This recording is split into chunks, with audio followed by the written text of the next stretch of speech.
Okay, tapi dikurniakan Allah untuk kita sama-sama berada dalam medium maya ni untuk kita dapat sedikit ilmu lah, refresh balik. Okay, kalau kelas-kelas tambahan ni saya suka buat latih tubi sebenarnya, tapi kalau di sekolah mungkin saya boleh tengok dulu awak buat, jawab apa semua lah. Tapi sini saya tak tahulah awak dah jawab ke, masih tak buka lagi ke modul tu. Modul MIP saya letak dah dalam dalam apa dah, dalam grup. Okay, harap-harapnya awak dah buka lah. Buka dan cuba jawab. Okay, kalau tu pun, kalau pertama kali buka hari ni pun tak apalah. Jadi kita sama-sama menambahkan ilmu-ilmu dalam fizik ni. Okey, baik. So kita hari tu saya dah kelas bersama 5MB1 sampai di dah berjaya buat bab 1 dan bab 2. Tapi bab 2 pun tak habis hari tu. So hari ni saya nak sambung lagi lah. 5MB2 saya ingat nanti next kelas kalau ada bersama-sama kita boleh buat bab 1 balik. Okey, baik.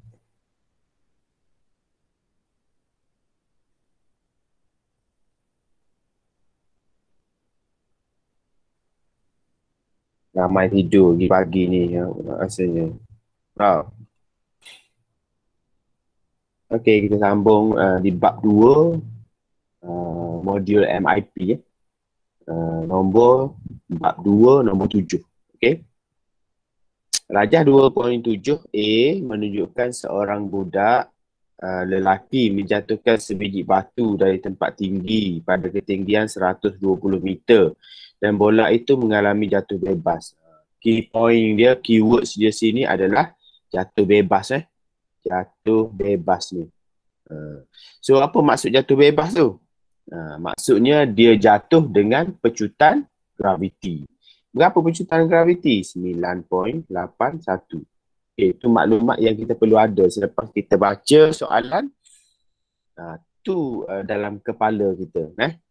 Dia mengalami jatuh bebas maksudnya tak ada benda lain yang mengganggu semasa dia jatuh tu. Dia hanya jatuh pada pecutan graviti. Situ kita kena faham. Okey. Hitungkan masa yang diambil oleh batu itu untuk terkena tanah. Okey. Jadi sebelum pada kita jawab soalan ni, kita kena senarai dulu maklumat dia. Yang pertama, sesaran dia bagi tak. S sama dengan 120 meter. Okey. Lepas tu mengalami jatuh bebas, A dia. A sama dengan 9.81. Tapi ya, di sini dia jatuh tu, dia jatuh ke bawah. Bila jatuh ke bawah, automatik kita kena letak nilai dia adalah negatif. Sebab apa negatif? Negatif tu mewakili arah. Sebab dia arah dia ke bawah. Okey? Arah dia ke bawah, dia negatif. Okey? Lepas tu pula, dia melepaskan batu. Masa tu batu tu masih lagi pegun. So halaju awal dia adalah U dia sama dengan 0 ms yakni 1. Lagi apa lagi maklumat dia? Maklumat dia bagi. Okey, tak ada dah. Tak ada dah. So 3 tu maklumat. Halaju akhir dia tak beri. V dia tak beri. Cuma sekarang ni soalan A ni dia tanya berapakah masa T tu berapa. Okey. So dengan maklumat-maklumat ni kita kena buat pengiraan. Macam mana nak buat pengiraan? Kita kena ingat balik 4 rumus tu. Rumus yang pertama, V sama dengan U tambah AT. Sekejap. Kita guna pen warna lain. Pen warna biru. V sama dengan U tambah AT. Rumus yang kedua, V kuasa 2 sama dengan U kuasa 2 tambah 2 AS.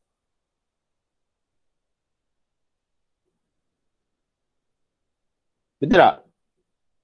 Rumus yang ketiga, S sama dengan UT tambah 1/2 AT kuasa 2.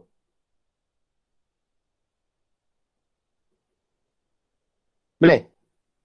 Rumus yang ketiga, S sama dengan 1/2 U tambah V darab T. Betul rumus saya? Betul tak? Hello? Senyap umur je aktif sikit. Jawab sikit saya tanya. Cepat jawab. Betul tak 4 rumus saya ni? Ke ada silap? Tidur ke? Iman. Ya dah Betul kot. Iman? Ya kita ingat formula keempat dengan yang pertama lah. Yang pertama. Yang kedua tu tak ingat lagi. Yang kedua dan ketiga tak ingat? Kurang ingat. Okey. Baik.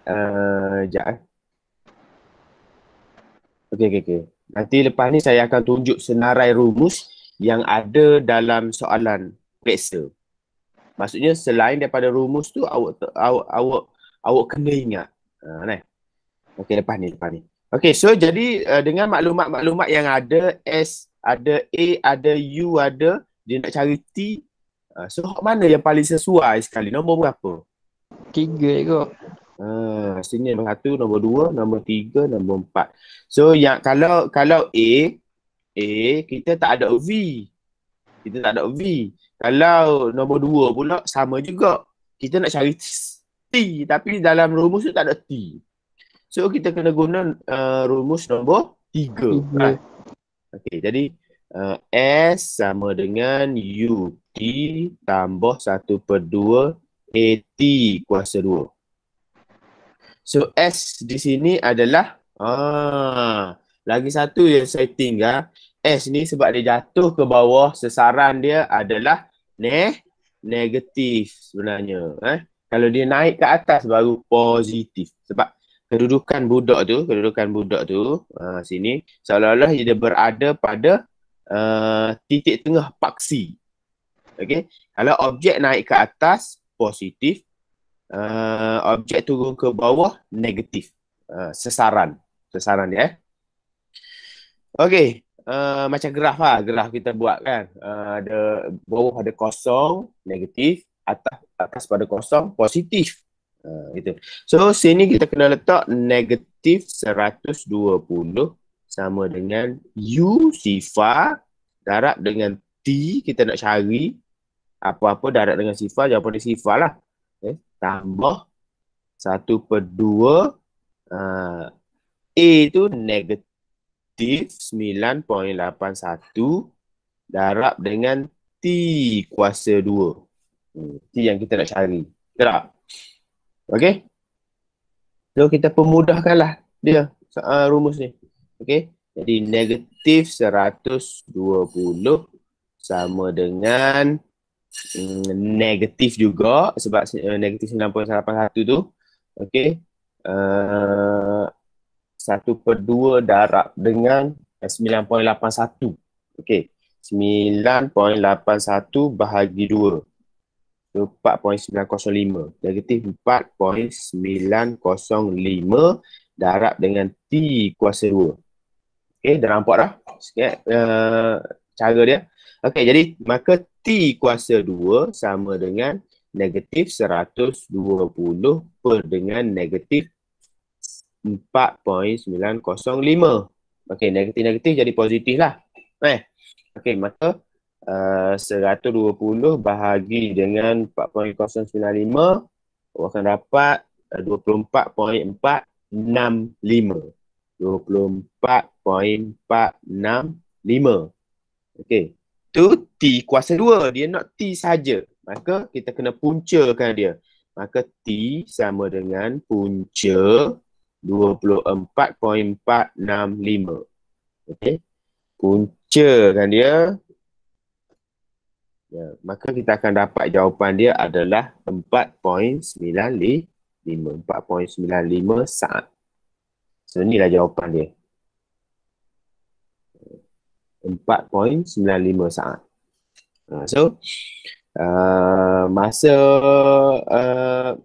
untuk pengiraan ni awak kena cekap lah kan. So, dapat 4.95 saat. Okey, yang kedua, hitungkan halaju batu itu ketika terkena tanah. Maksudnya sebelum dia berhenti menghentam tanah ni, mestilah dia berada pada satu halaju dah. So, dia nak V lah. Dalam soalan ni dia nak V. So, tambah satu lagi maklumat. T sama dengan 4.95 saat. So, soalan ni dia nak V. Okey. Rumus mana yang paling mudah sekali untuk kita kira? Satu. So, yang paling mudah sekali adalah rumus nombor 1 ni. Okey. V sama dengan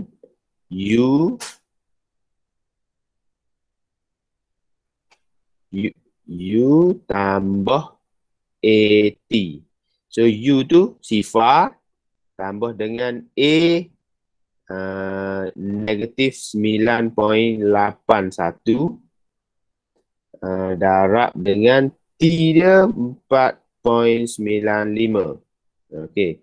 So, jawapannya adalah negatif 9.81 darab 4.95. So, jawapan dia adalah 48.56.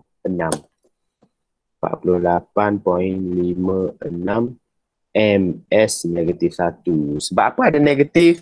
Negatif tu hanya menggambarkan dia sedang jatuh ke bawah. Menggambarkan arah sahaja. Dia tak ada apa-apa makna. Makna dia arah. Negatif tu mewakili arah sahaja. Boleh? Okay? Beres? So kita seterusnya, lakarkan graf halaju masa untuk menunjukkan gerakan batu itu. Halaju masa ni sekarang ni halaju dia daripada sifar dia ke negatif. So halaju dia adalah macam ni. Warna hijau lah. Saya ambil. Disuruh lakar tak? Disuruh lakar. So, macam ni lah dia punya graf.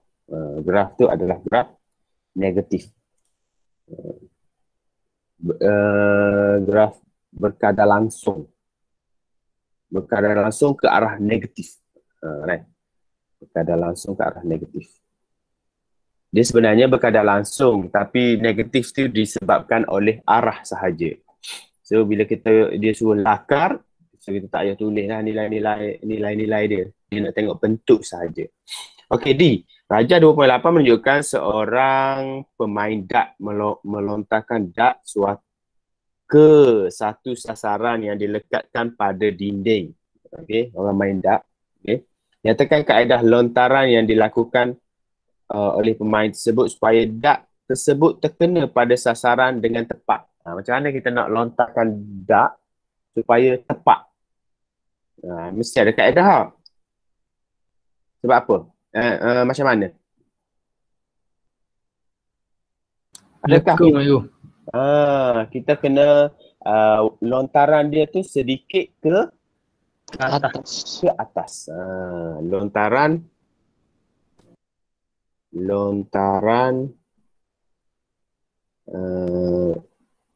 sedikit ke atas dari sasaran. Sebab apa? Berikan sebab. Tarikan graviti. Ya, wujudnya daya tarikan graviti. Gravity menyebabkan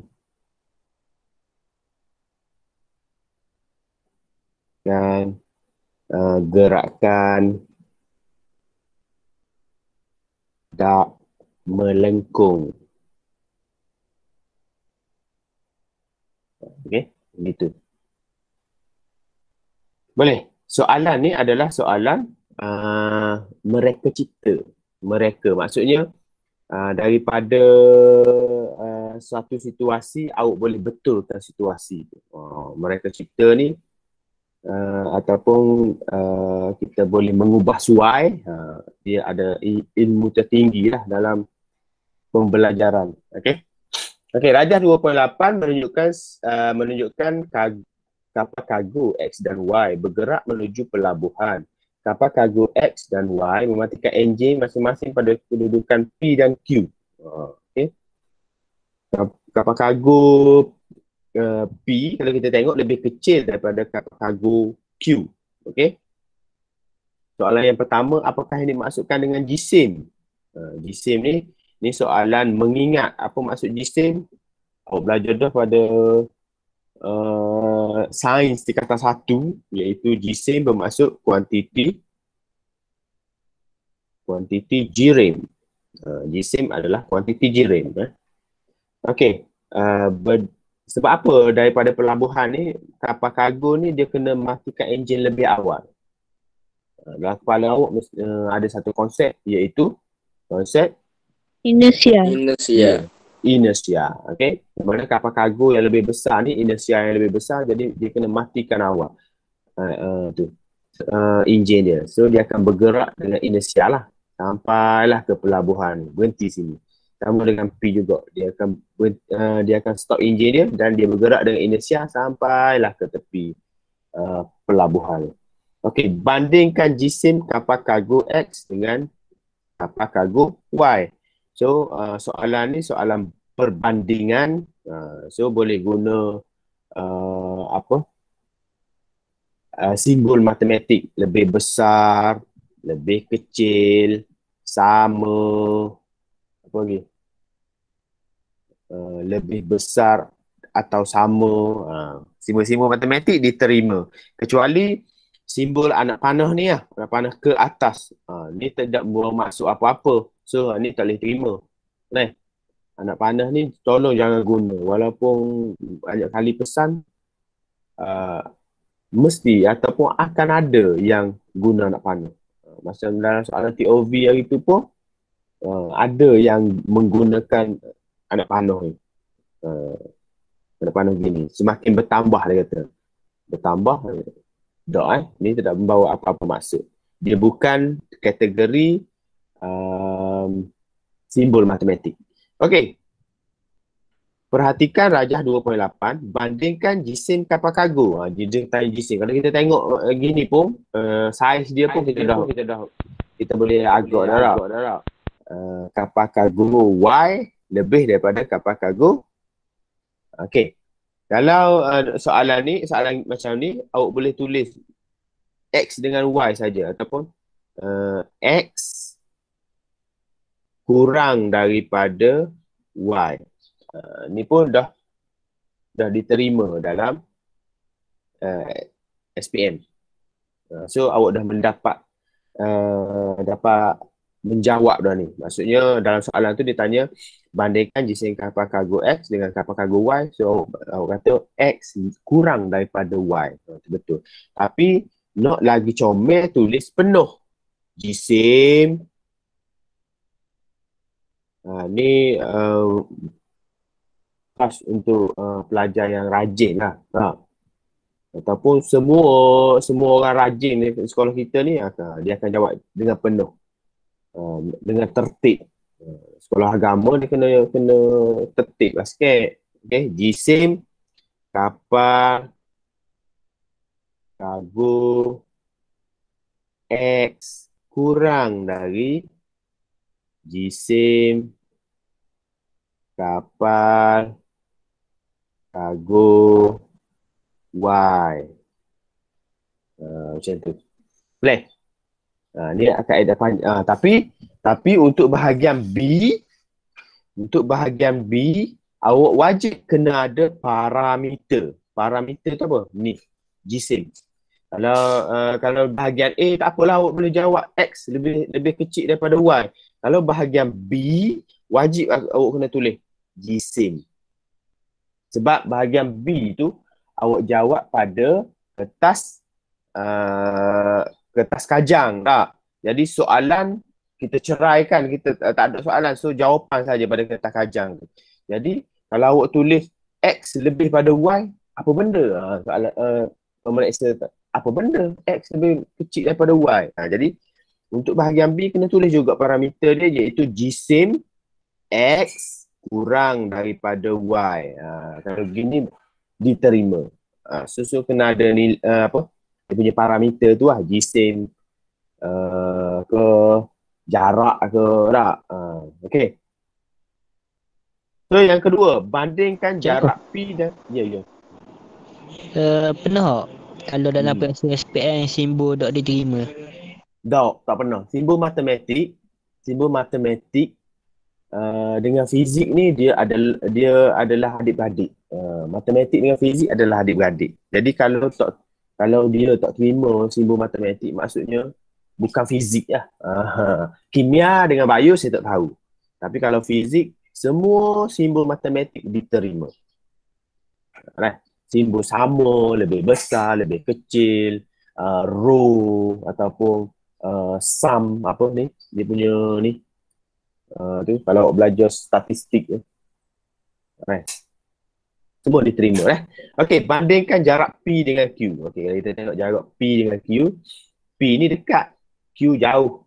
So P kurang daripada Q. Alhamdulillah. Boleh? So gitu je, mudah je. Lepas tu bandingkan inersia. Ni kita kena tahulah, inersia ni bergantung kepada jisim. Jisim besar, inersia besar. So sama juga X kurang daripada Y. Hubung kaitkan jisim kapal dengan inersia. Hubung kait tu maksudnya hubungan. Jadi awak kena ulang balik. Jisim kapal bertambah, inersia bertambah. Tu hubungan dia, bertambah. Kalau jisim bertambah, inersia juga bertambah. Ataupun selain daripada ayat ni, awak boleh jawab jisim kapal berkadar langsung dengan inersia pun boleh. Ataupun semakin bertambah jisim kapal, semakin bertambah inersia pun boleh. Tapi saya suka lagi awak jawab direct terus.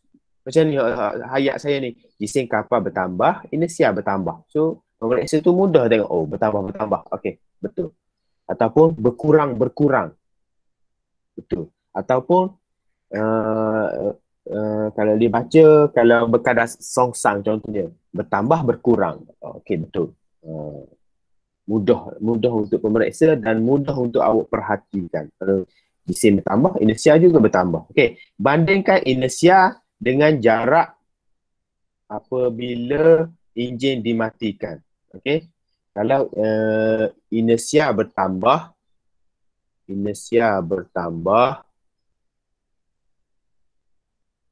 jarak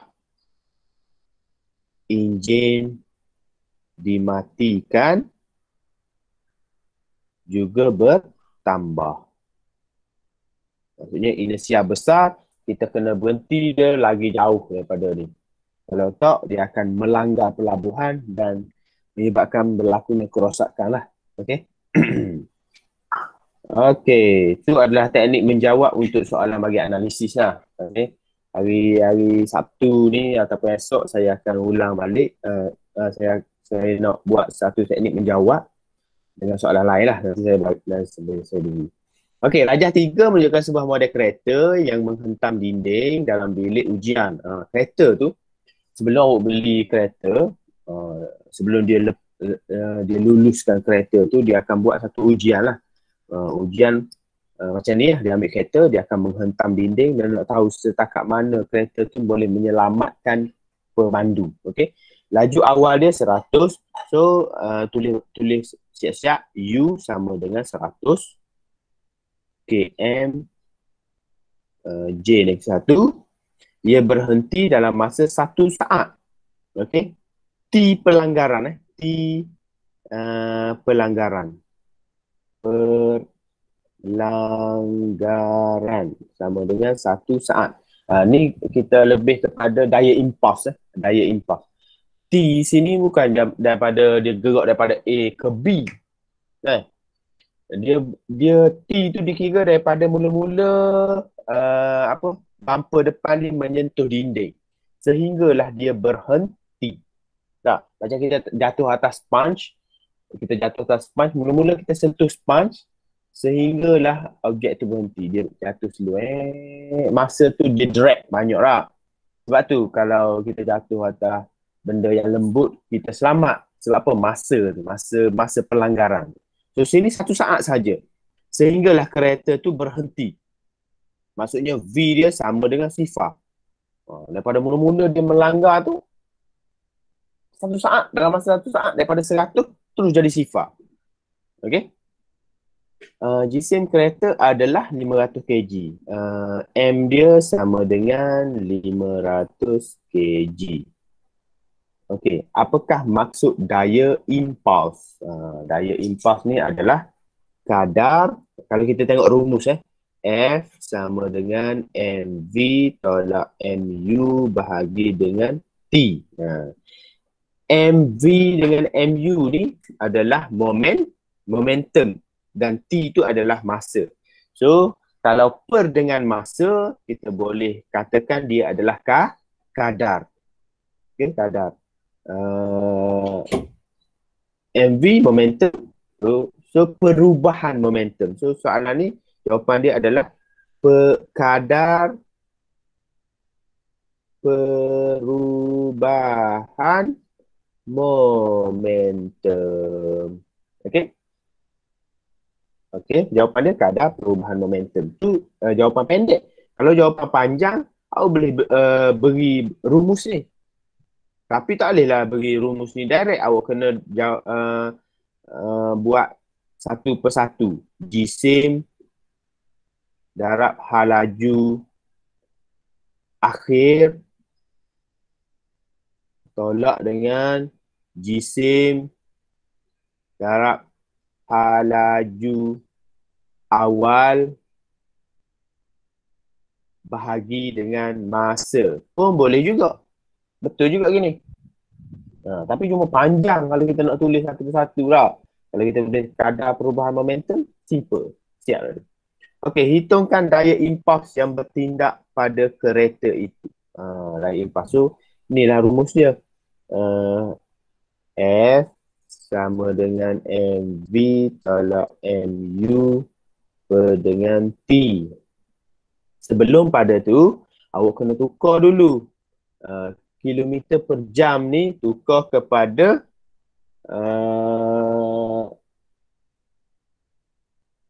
meter per saat. Kilometer per jam tukar kepada meter per saat. Okey, 100 km per jam.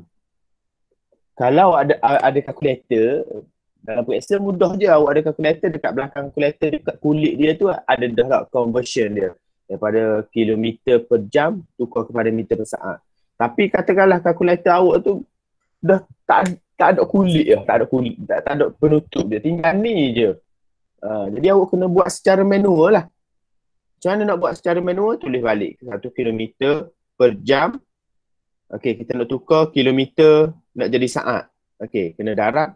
Kilometer nak hapuskan, kena letak kilometer kat bawah. Okey. 1 kilometer bersamaan dengan 1000 meter. Jadi nampak tak? Kilometer ni kita boleh potong. km. Okey. Selesai km, dah jadi meter. So kita nak matikan jam. Jam duduk kat bawah. 1 jam atas sama dengan 3600 saat. Boleh. So jam boleh potong. Okey. Jadi 100 darab 1000 bahagi dengan 3,600. 100 darab 1,000 bahagi 3,600. So 100 km per jam ni bersamaan dengan 27.77 ms negatif 1. Okey. So masukkan dalam rumus dia M500 tak. V masa tu V dia jadi sifar kosong. Sebab dia berhenti. Pak berhenti. Negatif 500 darab dengan 27.7 bahagi dengan 1 saat. Masa dia 1 saat saja. So jawapan dia dengan 500 13,888 13,888.89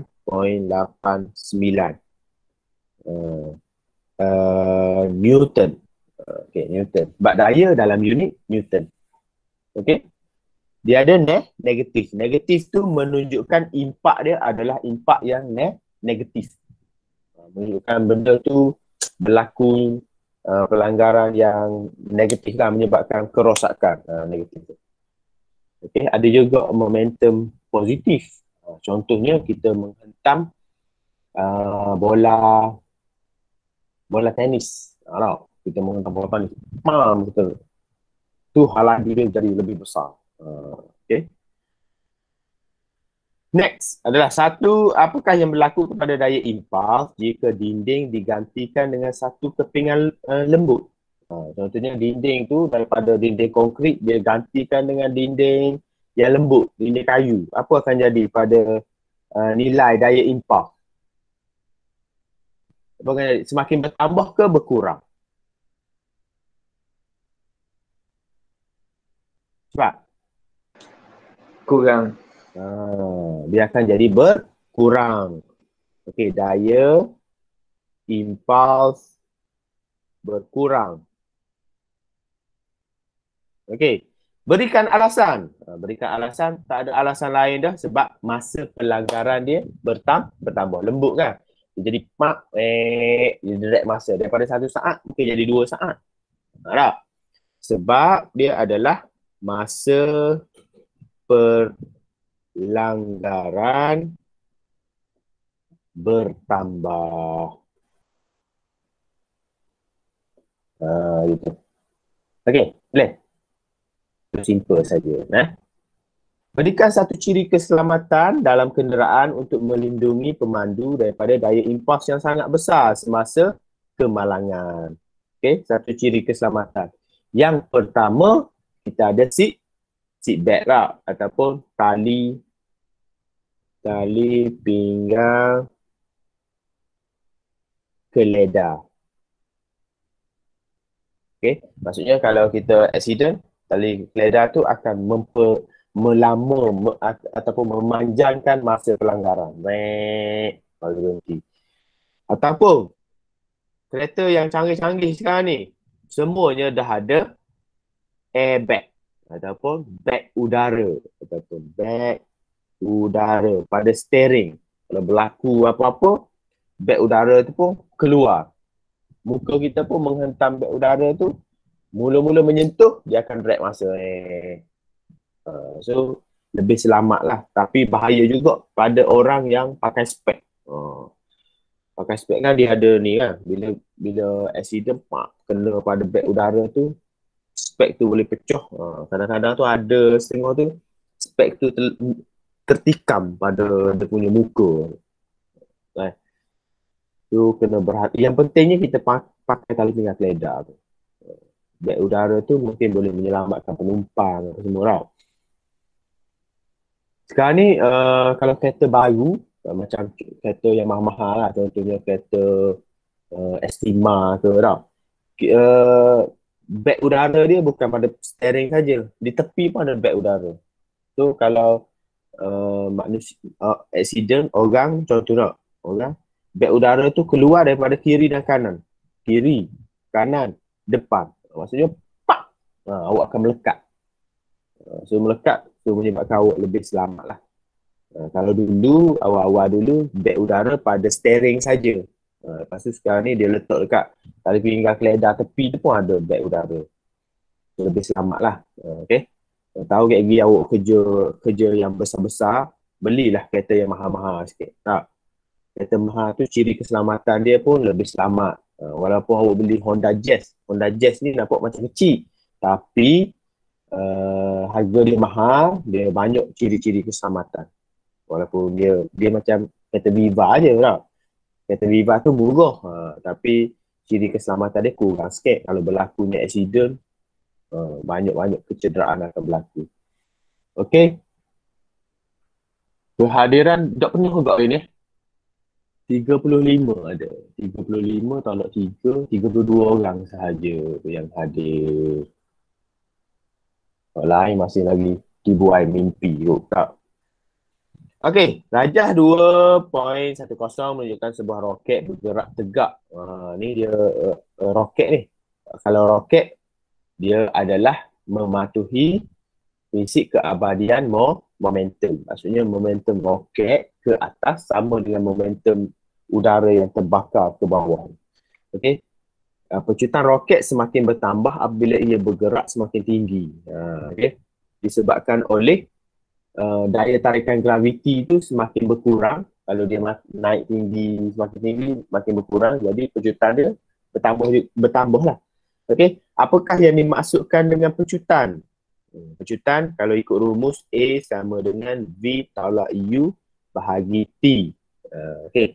V tolak U ni adalah perubahan halaju. Okey. T pula masa. Awak boleh tulis perubahan halaju per dengan masa. Boleh. Betul juga untuk definisi ni. Tapi paling mudah sekali ataupun paling simplenya, kita tulis kadar. Kadar perubahan halaju. Lagi tepat lah.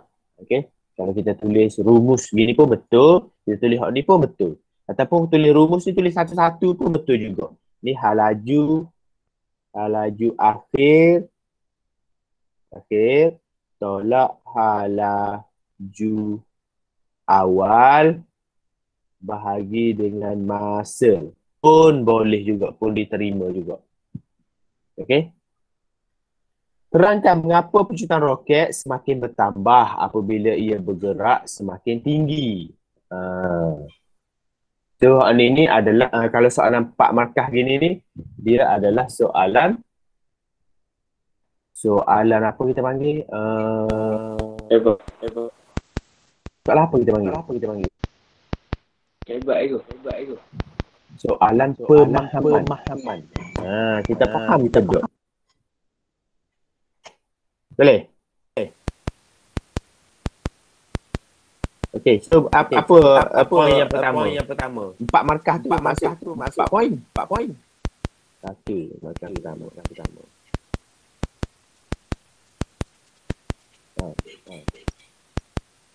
Sebab apa dia bertambah. Naik semakin dia naik ke atas. 8 tutup mic. Okey. Sebab apa dia semakin bertambah lepas dia naik ke atas? Yang pertama, bila dia naik ke atas, udara semakin sikit. Maksudnya udara kita ni, oksigen, karbon dioksida, dia banyak berkumpul di permukaan bumi. Sebabkan udara tu adalah jirim. Dia ada jisim. Bila dia ada jisim, dia akan tertarik ke graviti. Jadi udara tu banyak di permukaan bumi. Bila dia nak roket naik ke atas, yang pertama udara makin berkurang. Bila udara makin berkurang, rintangan dia pun berkurang. Rintangan udara berkurang.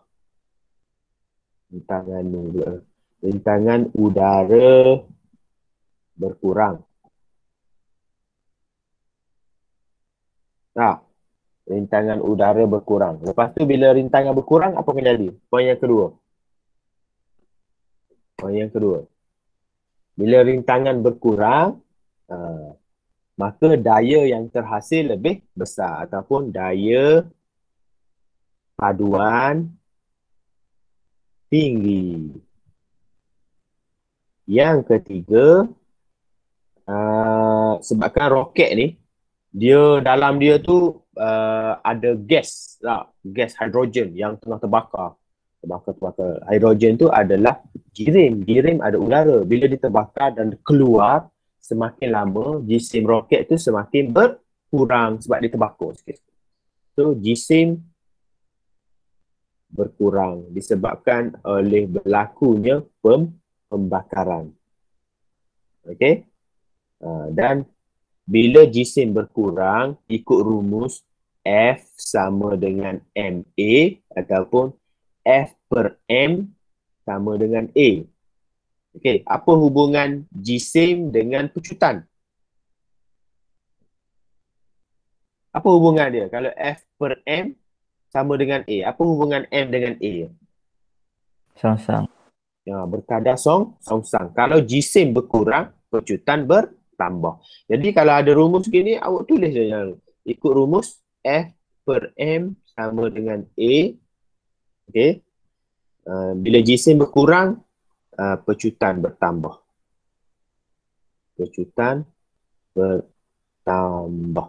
So dalam periksa, awak tulis poin-poin macam ni pun diterima.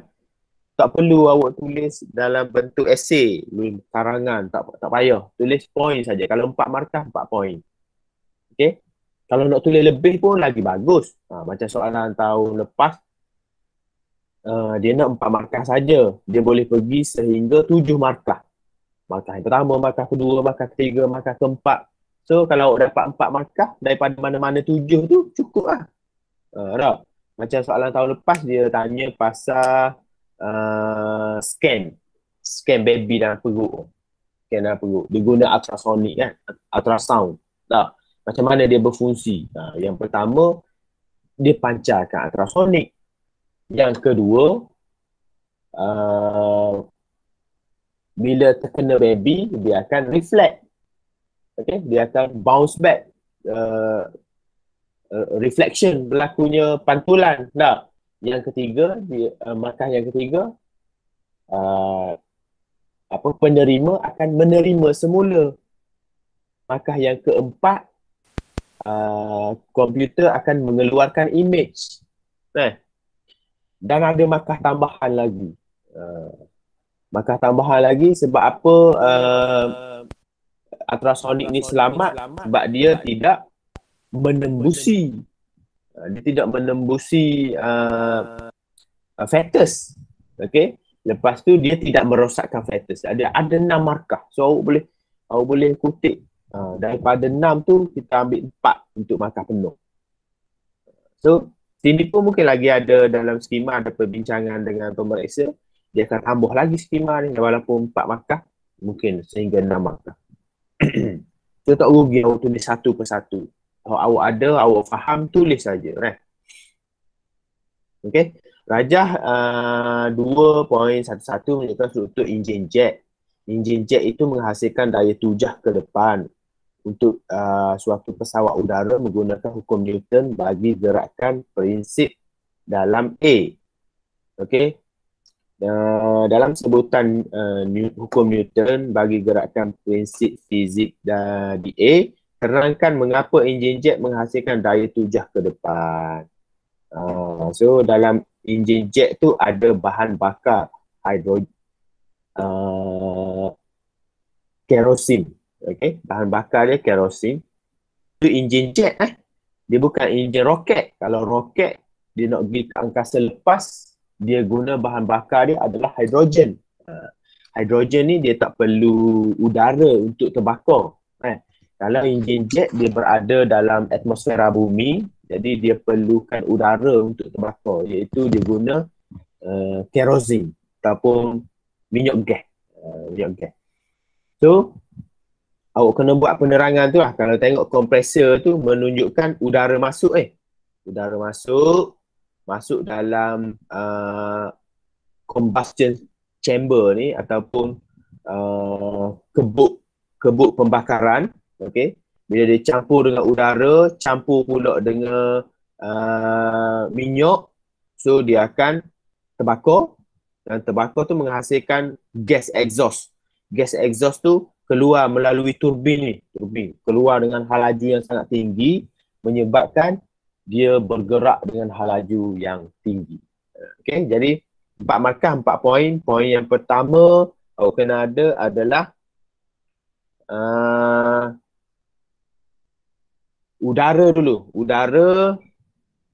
Udara ditekan oleh siapa? Kompresor ni. Ditekan oleh penekan di dalam kebuk pembakaran.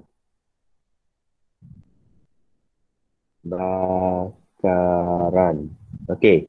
Itu yang pertama. Yang kedua, poin yang kedua, udara bercampur dengan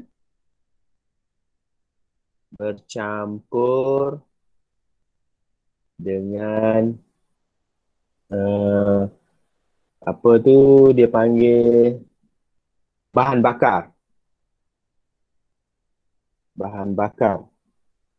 Okey. Dan yang ketiga, pembakaran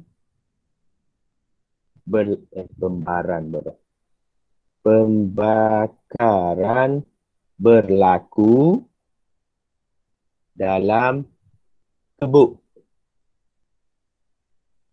menghasilkan gas exhaust.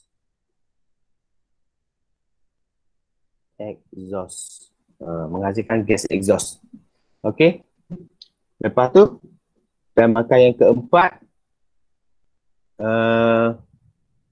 halaju gas exhaust yang tinggi menyebabkan berlaku momentum ke belakang. Okey, maka wujud satu momentum ke belakang. Okey, yang kelima, extra. Bila wujud momentum ke belakang, hukum Newton ketiga menyatakan, hukum Newton ketiga menyatakan momentum ke belakang sama dengan momentum ke depan. So, hukum itu menyatakan kalau ada momentum ke belakang akan menghasilkan reaction yang sama juga ke depan. Okey. Itu adalah penerangan dia.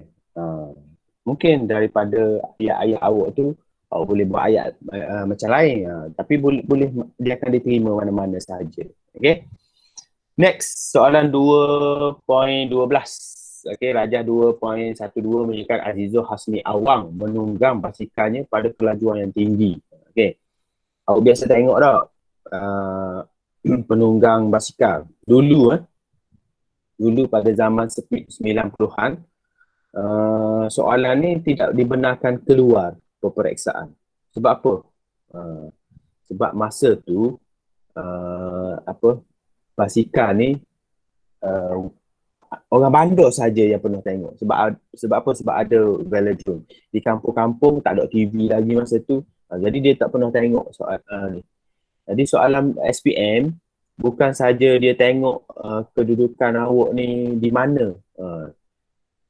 Kalau soalan kalau awak di kampung tak, contohnya saya tak boleh tanya soalan yang awak tak biasa tengok. Okey, dia kena fikir. Okey, kalau nak keluar soalan ni, pastikan Orang di kampung pernah tengok, orang di bandar pun pernah tengok. Nak mengelakkan jurang tu kan. Bukan main keluar je soalan. So dia ada banyak kajian dia sebelum terbit SPM tu. Okay. So basikal ni biasanya awak pernah tengok dah. Jadi anda dikehendaki memberi beberapa cadangan untuk mereka bentuk sebuah basikal yang dapat bergerak dengan laju. Okay, nak bergerak dengan laju. Mesti ada teknik dia. Kalau awak tengok. Tak? Dari segi pakaian dia, dari segi dia cara dia menunggang, dari segi bentuk basikal dia, bentuk tayar. Tak? Jadi dia suruh awak buat pengubah suaian. Okay, soalan gini ni biasa kita buat dalam jadual lah. Okay, jadual. Yang mana sebelah kanan ni pengubah suaian. Pengubah suaian. Yang kiri saya tu pengubah suaian. Yang kanan saya adalah sebab. Okay. Yang pertama, dia nak kedudukan tempat duduk dan pemegang. Kalau awak tengok basikal tu, macam mana kedudukan tempat duduk dan pemegang? Ni basikal. Dia tinggi lagi. Sini ada tayar. Lepas tu handle dia begitu lah. Tempat duduk dia ni tinggi. Jadi bila orang naik ni kaki dia, badan dia macam ni. Itu. Okey, yang pertama kedudukan tempat duduk lebih tinggi dari pemegang. Okey, tempat duduk lebih tinggi daripada pemegang. Sebab langkah yang kedua, sebab kita kata tempat duduk lebih tinggi. Aerodinamik. Dia menghasilkan bentuk aerodinamik. Bentuk aerodinamik. Aerodinamik ni apa tujuan dia? Mengurangkan rintangan ataupun mengurangkan geseran. Bentuk aerodinamik mengurangkan geseran. Nah, okey, seterusnya pakaian penunggang. Kalau awak tengok dia berpakaian macam mana? Pakaian ketat tak? Ketat. Ketat. Alasan dia sama juga, iaitu mengurangkan geseran udara. Mengurangkan geseran udara. Nampak esok awak comel-comel lah bentuk jadual ni. Sebab pemeriksa dia akan marking markah 1, markah 2, markah 3, markah 4 gitu. Kalau buat gini mudahlah dia nak tanda. Markah 1, markah 2, markah 3, markah 4. Dah. Okey. Yang ketiga, ini kedua, ini sebab dia. Okay, yang ketiga dia tanya apa? Bahan yang digunakan untuk basikal. Basikal biasanya, basikal mahal ni menggunakan body basikal pula dah. Body apa? Karbon kot. Karbon. Dia berbuat daripada basikal tu, bahan body dia adalah karbon. Sebab apa karbon? Sebab dia ringan. Ringan. Kalau ikut rumus F sama dengan NA, F per M sama dengan A. M berkadar songsang dengan pecutan. Kalau M kecil, pecutan dia besar. So, jisim yang kecil menghasilkan pecutan yang tinggi. Okey, yang ketiga. Yang keempat pula, saiz tayar. Kalau awak tengok saiz tayar dia macam mana? Macam mana tayar dia? Halu. Tayar dia nipis. Kalau awak tengok basikal pecuk ni semua tayar dia nipis. Sebab apa? Dia nak mengurangkan geseran dengan lantai tu. Kurang geseran. Maka kalau kurang geseran, lagi dia laju memecut. Tapi tayar nipis ni sesuai tak kalau kita nak pergi buat basikal tu, basikal mountain bike. Tak. Nak naik bukit. Tak aku. Tak sesuai lah. Sebab apa? Sebab nak naik bukit kan dia banyak-banyak tu. Kita perlukan geseran yang tinggi supaya tidak tergelincir apa semua kan. Kita tengok situasi lah. Dan yang kelima, apa lagi? Alatan tambahan yang ada pada basikal. Alatan apa yang ada pada basikal? Nak suruh tambah kelajuan ni. Dia menggunakan gear tak? Penggunaan gear. Basikal tu ada gear tak? Ada. Penggunaan gear, dia boleh tambahkan pelbagai kelajuan. Ataupun lagi, awak kata basikal tu mana ada gear. Awak tak boleh terima lah contohnya. Boleh awak ganti dengan benda lain. Nombor 6. Apa benda? Helmet dia. Helmet kat you. Helmet berbentuk aerodinamik. Tahu. Kalau tengok helmet ni kan. So helmet pun boleh mengurangkan geseran. Lagi apa benda lagi? Ada lagi? Kalau ada lagi lah, awak boleh tambah. Kalau Poket benda tu, mapu. Poket mapu. poket mapu. Pakai hidup. Mana ada kena pakai apa. Bearing. Bearing. Boleh tambah. So selagi benda tu relevan, dia akan terima. Tak kira lah sampai markah ke 16, markah ke 17. Tapi maksimum dia ambil 10 je lah. Right. Tu kelebihan soalan ni. Soalan mereka cipta ni. Okay. Itu gaya dia. Okay, next. Chapter yang ketiga. Hukum kegravitian semester Newton. Okay, ni diisi tempat kosong ni. Mudah ni. Gaya graviti dikenali sebagai gaya apa? Kerana gaya graviti bertindak antara mana-mana dua jasad dalam alam semesta. Daya tarikan. Daya tarikan ke? Dikenali sebagai Daya semester. Ya, daya semester. Daya semesta. Tak apa, cuba. Yang penting cuba. Tak ada masalah. Salah pun. Okey, tandakan right pada jawapan yang betul. Gaya graviti adalah berkadar langsung ke berkadar songsang dengan hasil darab dua jisim? Ada langsung. Betul. Berkadar langsung. Sebab rumus dia macam ni. F sama dengan G M1, M2 per dengan R kuasa 2. Okey. M1, M2 ni adalah objek 1 dan objek 2. So, dia dua-dua duduk atas, so maksudnya dia berkadar langsung. Kadar langsung. Okey. Boleh? Haji left lah ni. Ada internet kot? Tak. Okey, hukum apa menyatakan bahawa daya graviti antara dua jasad berkadar terus dengan hasil darab jisim kedua-dua jasad itu dan berkadar songsang dengan kuasa 2 jarak. Rumus ni ya. Hukum kegravitian Semesta. Newton. Hukum kegravitian semester Newton. Hukum dia. Ya.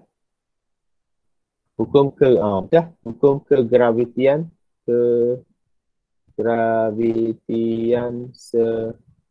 semester Newton. Okey, Rajah menunjukkan faktor-faktor yang mengaruhi daya graviti bagi dua jasad di bumi. Okey.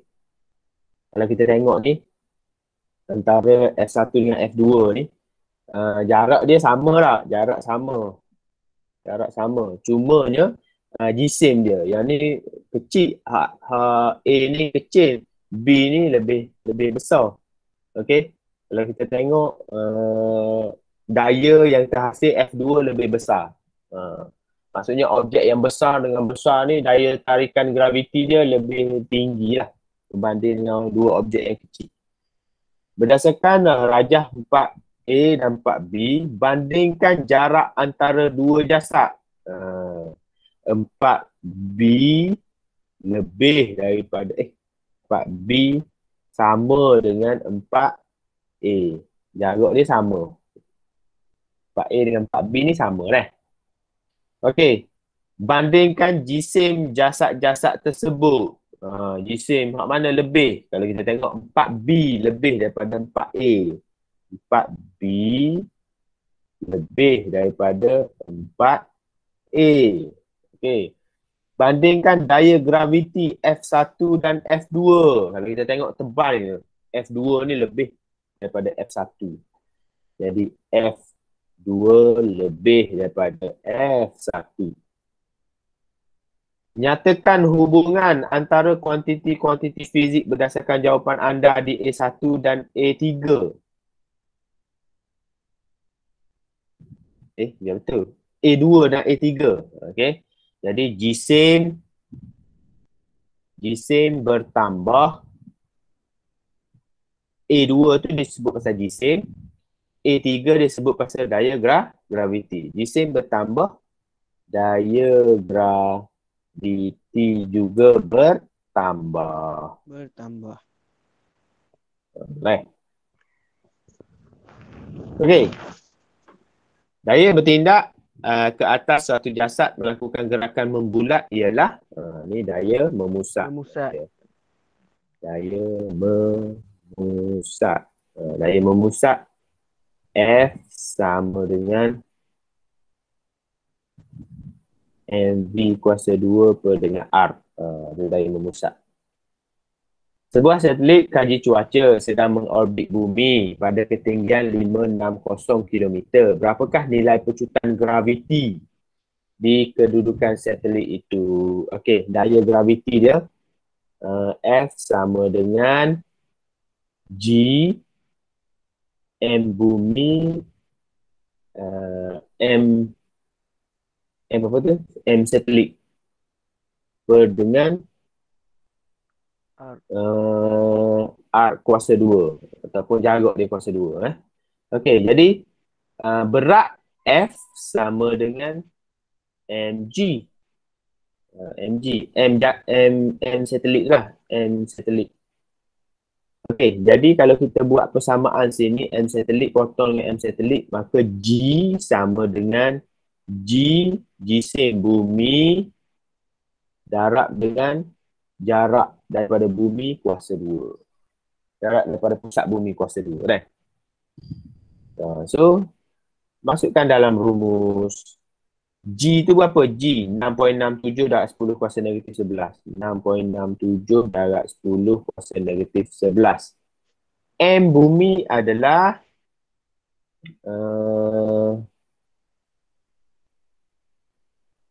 mana dah? 5.97.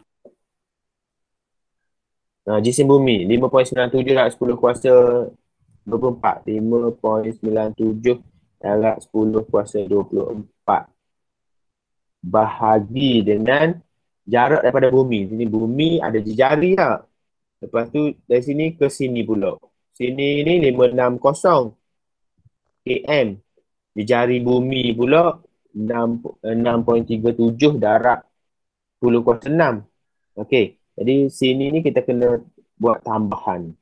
6.37 darab 10 kuasa 6 tambah dengan 560 kilo. Kilo tu darab 10 kuasa 3. Lepas tu kuasa 2 pula. So kena hati-hatilah dengan penggunaan kalkulator. Okay. Bagi mengelakkan berlakunya buat kesalahan. Okay lah. Boleh lah okey sendiri ya. Jawapan dia berapa Alah tak boleh ke.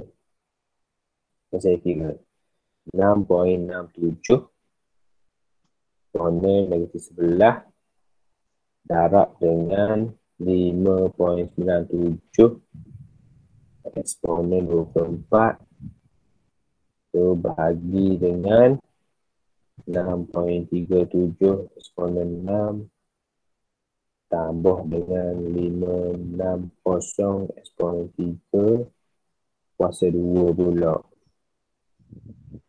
So, akan dapat 8.2915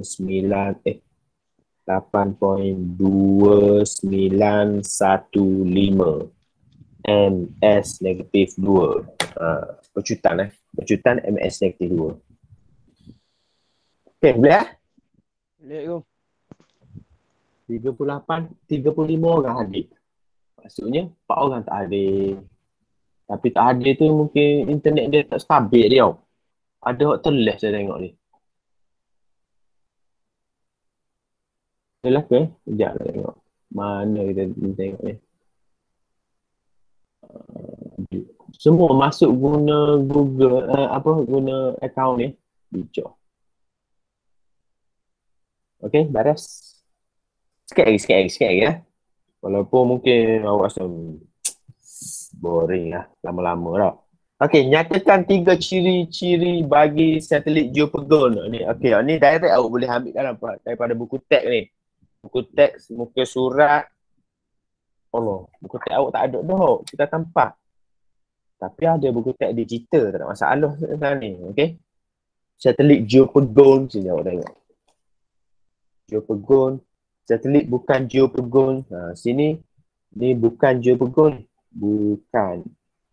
Okey, nyatakan 3 ciri satelit geopegon. Yang pertama, dia berada di orbit khas. Nama dia orbit bumi geopegon. Okey, geopegon tu maksudnya ni bumi. Ni bumi. Lepas tu Malaysia satelit dia duduk sini. Jadi kalau bumi ni berpusing, Malaysia duduk atas ni, dia pun duduk atas ni juga. Maksudnya dia gerak sekali, geopegon. Gerak sekali. Jadi berapa putaran dia mengelilingi bumi dalam sehari? Dia sama dengan putaran bumi, iaitu tempoh dia adalah 24 jam. Dia dah ikut Malaysia sama. Malaysia sama. Jadi dia selamat daripada berlakunya perlanggaran dengan satelit lain. Sebab dia ikut. Kalau satelit Malaysia duduk ikut busing. Tu geopegon. Lagi dia berada pada kedudukan geografi yang sama. Kedudukan geografi dia. Kedudukan geografi sama. Kedudukan geografi dia sama tu, kalau dia letak dekat sama dengan Malaysia, dia ikut Malaysia sama. Okey. Kalau duduk Australia sama lah. Lagi tempoh dia 24 jam. Dia mengelilingi bumi sama dengan arah. Sama arah dengan putaran bumi. Okey. Kalau bukan geopegon pula, dia gerak ikut suka dia je. Jadi, dia mungkin boleh rendah ataupun boleh tinggi. Okey, hal laju dia. Ataupun tempoh dia dok 24 jam. Tempoh tak sama dengan 24 jam. Mungkin lebih ataupun mungkin kurang. Okey. Dan kedudukan geografi dia tidak sama, berubah-ubah. Kedudukan geografi berubah-ubah. Kedudukan geografi dia berubah-ubah. Gitu. Cikgu. Ya. Yang 24 jam putaran dekat je lah ke benda? Dia tetap 24 jam sebab dia ikut putaran bumi. Kalau dia duduk di Malaysia, dia katakan dia duduk di ruang udara Malaysia lah. Jadi kalau Malaysia tu arah lawan jam, dia pun ikut juga. Jadi putaran dia sama dengan bumi 24 jam juga. Sebab kedudukan dia sama dengan kedudukan asal dia. Ada hot lain ataupun ada satelit lain nama dia bukan geopegon. Dia boleh kadang-kadang dia laju pada bumi. Kadang-kadang dia slow pada bumi putaran dia. Tapi dia masih lagi mengikut laju linear tu. Kalau dia ikut laju linear, dia akan stay lah. Stay pada putaran, pada orbit. Kalau dia kurang pada laju linear dia mungkin akan jatuh ke bumi. Kalau dia lebih laju linear, mungkin dia akan terkeluar daripada orbit. Keluar daripada orbit, mungkin kita keluar daripada pergi ke planet lain pula. Gitu. Okey. Oh, masuk bab 4 dah ni. Bab 4. Kalau haba, apakah yang dimaksudkan dengan haba? Mudah, haba ialah tenaga. Haba ialah sejenis tenaga. Okey, ni adalah mengingat. Konstruk mengingat. Okey, apakah yang dimaksudkan dengan keseimbangan terma? Ingat lagi ke doa. Keseimbangan terma adalah apa benda keseimbangan terma? Yang suhu tu lah. Sama lah. Suhu sama. Pengaliran haba sifar. Pengaliran haba. Dua objek bersentuhan. Yang penting awak kena ada ni perkataan dua objek bersentuhan. Kalau dia tak bersentuh, dia tak berlaku pengaliran haba tu. Dua objek yang bersentuhan mengalami kadar pengaliran haba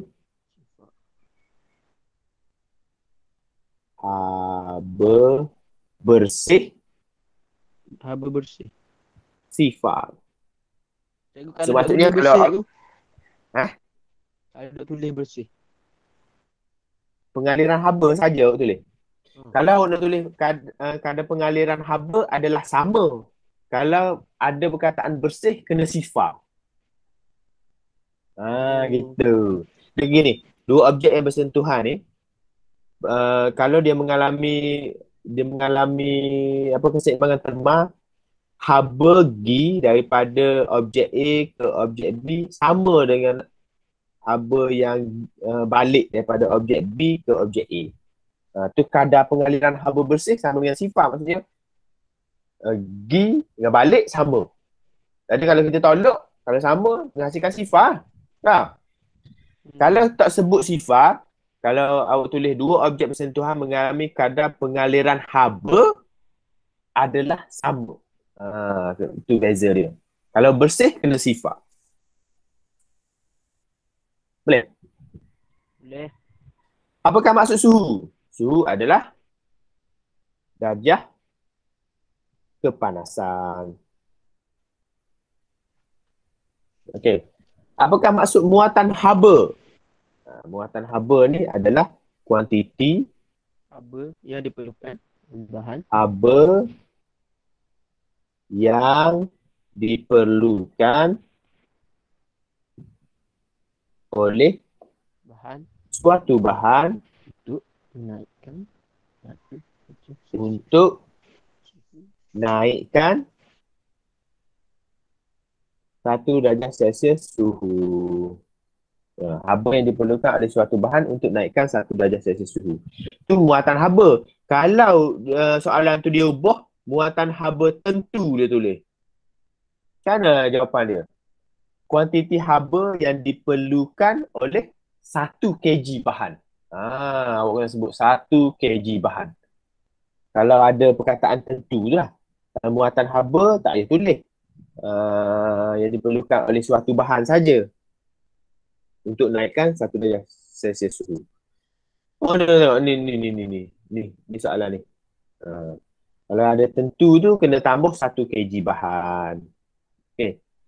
Apakah maksud haba pendam? Haba pendam, haba yang diperlukan oleh suatu bahan untuk tukarkan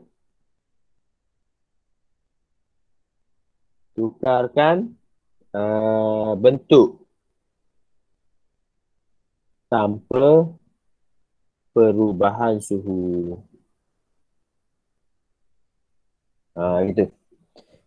Berapa haba yang diperlukan untuk dia bertukar bentuk daripada gas menjadi cair ke, ataupun daripada pepejal menjadi cair ke, berapa tenaga. Haba pendam.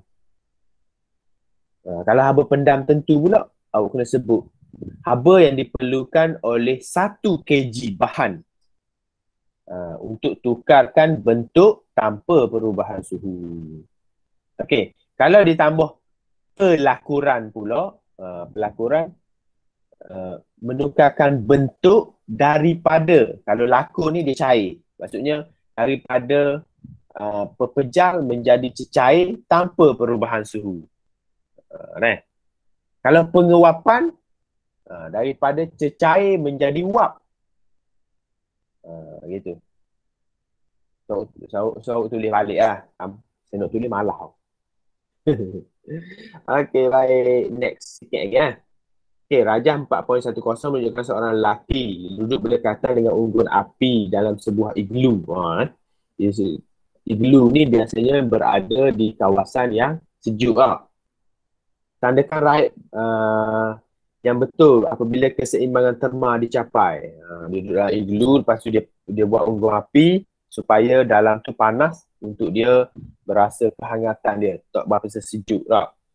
Okey, yang mana pengaliran haba bersih daripada udara dalam iglu ke badan lelaki itu, atau tiada pengaliran haba bersih antara udara dalam iglu dan badan lelaki itu? Apa mana sir?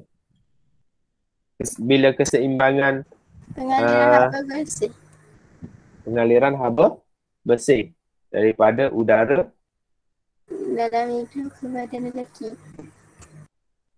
Ya ke? Anda pasti? Kalau tak pasti, jangan kongsi.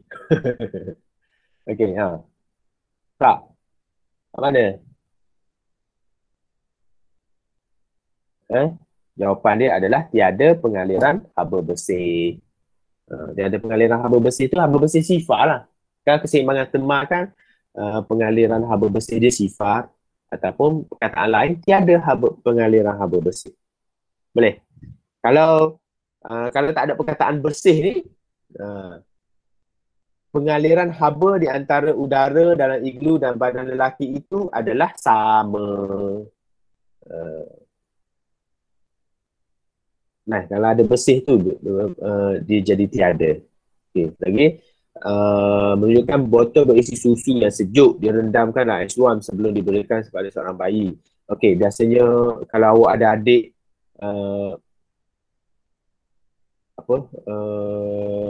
ibu dia beri susu badan tak. Kalau dia nak pergi kerja, dia peluang susu tu, dia letak dalam botol, letak dalam peti sejuk. Okey, kalau kita beri susu yang sejuk, ambil daripada peti sejuk, tu beri kepada baby tu akan sakit perut. Jadi kita perlu panaskan susu tersebut dengan kita merendamkan dalam air suam. Kalau rendam dalam air panas, melecur pula mulut baby. Sebab itulah kita kena ingat jasa mak kita.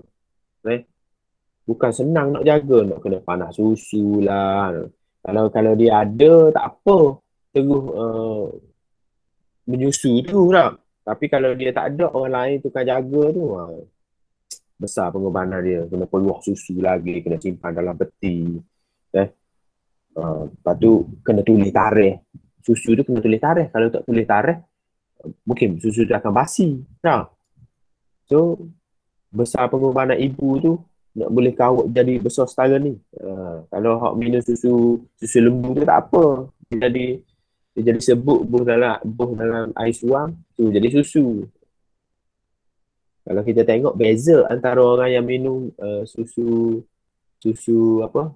badan ibu dengan susu tepung. Dia beza dari segi perangai dia tengok. Betul tak? Betul tak Zapang? Biasanya orang minum susu lembu ni dia degil sikit daripada gigit sikit je. Ada banyak. Okay. Ada bertambah lagi seorang, 39 orang. Oh, ecok lah. Okay. Apa soalan yang pertama?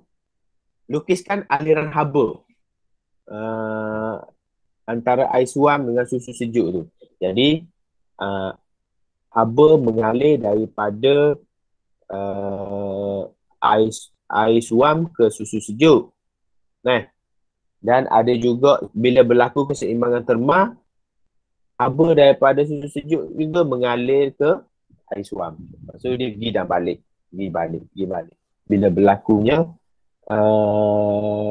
keseimbangan terma. Apakah yang terjadi kepada suhu kedua-dua cecair selepas 10 minit? Dia akan jadi suhu yang sama. Suhu sama. Nyatakan prinsip fizik yang terlibat. Keseimbangan terma. Nah, sini berlakunya keseimbangan terma. Okey, hak ni pula rajah 4.11.3 menunjukkan sebuah termometer yang tidak ditentu ukur. Maksudnya termometer tu lama dia hilang dah dia punya senggatan-senggatan. Jadi kita boleh guna lagi termometer tu dengan kaedah kita menggunakan rumus. Rumus theta sama dengan L theta tolak dengan L sifar per dengan L 100 tolak dengan L kosong darab 100 darjah Celsius. Okey, dia suruh kira suhu theta. Okey, kalau awak tengok sini L theta ni 25.5, ambil 25.5 tolak dengan L sifar 5 kosong bahagi dengan L 100 33.0 tolak dengan 5 darab 100. So kira berapa? 25 tolak 5, 25.5 tolak 5 bahagi dengan 33 tolak 5 darab 100. So akan dapat suhu dia adalah 73.21 darjah Celsius. Ni rumus ni tak ada dalam senarai rumus. Tidak ada dalam senarai rumus. So, maksudnya awak kena ingat berapakah suhu sup dalam unit Kelvin. Kalau dia tanya dalam Kelvin, theta dalam Kelvin sama dengan 273 tambah dengan 73.21. Tambah 273. Jawapan dia 346.21 Kelvin. Alright. Boleh? Boleh hari? Boleh. Okey ke mabuk oh. Boleh. Okey. Soalan last. Okey. Rajah 4.12 menunjukkan sebiji balon yang berisi air dibawa ke arah lilin menyala. Balon itu tidak meletup walaupun ia menyentuh nyalaan lilin. Okey. Kalau ada air dalam balon tu, awak pergi dekat lilin, letak, dia tak meletup tengguh lah. Maksudnya kalau letak lama-lama dia meletup juga. Cuma kalau letak sekejap gitu dia tak meletup. Pilih pernyataan manakah betul untuk menerangkan situasi ini. Sebab dalam balon tu ada air. Air tu pula mempunyai muatan haba tentu yang tinggi. Muatan haba tentu yang tinggi ni kelebihan dia boleh menyerap banyak haba. Dia boleh menyerap banyak haba tanpa dia panas. Macam penebak. Dia lebih penebak haba. So jawapannya di sini adalah kalau balon mempunyai muatan haba tentu yang rendah tu betul, tapi tidak menerangkan situasi tidak meletup. So jawapan dia adalah sini air mempunyai muatan haba tentu yang tinggi. Okey. Sebab tu air banyak digunakan dalam ejen penyejuk. Contohnya dalam enjin kereta tak? Enjin kereta Kita naik lama-lama dia panas. Sampailah satu tahap tu radiator pun bergerak, berpusing kipas dia. Masa tu dia tengah sejukkan enjin dengan pengaliran air. Air ni muatan haba tentu dia tinggi, dia serap haba yang banyak daripada enjin, dia keluarkan melalui sirip-sirip yang ada tu. Lepas tu air banyak ada banyak kegunaan dia dalam penyejukan, ejen penyejukan. Boleh? Sebab muatan haba tentu dia tinggi. Okey, berbanding dengan minyak ni muatan haba tentu rendah. Tapi takat didih dia tinggi. Sebab tu kita guna minyak sebagai goreng. Bila kita nak goreng, kita guna minyak cepat panas, dia boleh transfer haba tu dengan cepat. Boleh faham Boleh faham untuk hari ni? Boleh? Okey dah? Boleh cikgu. Boleh cikgu. Okey, okey. Okay, bagus, alhamdulillah. So saya rasa setakat tu saja perbincangan kita pada hari ini. Jadi tolong tulis nama sebagai kehadiran di tepi ni.